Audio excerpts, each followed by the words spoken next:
We work with a bunch of experts, law and police experts in the UK in our writers' room. As I said, I've played some police before. A lot of the stuff Peter and I looked into was procedural in terms of where he is in his career and how he would have trained to be where he is at the time that he trained versus the time that I trained, and how different things would be, how the world had changed, and then putting that all together.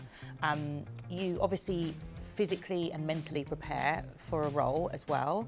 But I also, as an exec, felt it was really important to have a lot of mental health support for our actors and our crew. I've done jobs before about violence against women and racial injustice and haven't felt completely supported or felt that the crew has been supported, because it's just as triggering and unnerving to watch a scene of domestic violence as a crew member, not knowing what the crew might have been through or what your actors have been through, and then to walk away from a job carrying that trauma a little bit with you.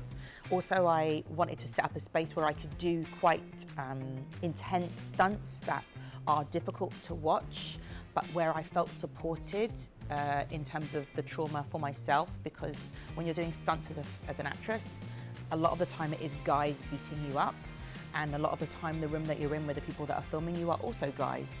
And the body understands, the brain knows that you are filming, but the body doesn't always know this.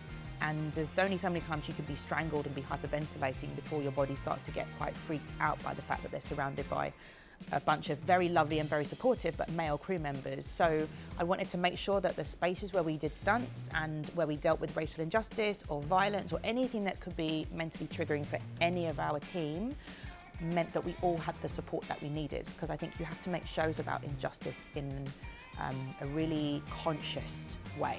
The biggest difference, honestly, is hearing your own accent around you all the time.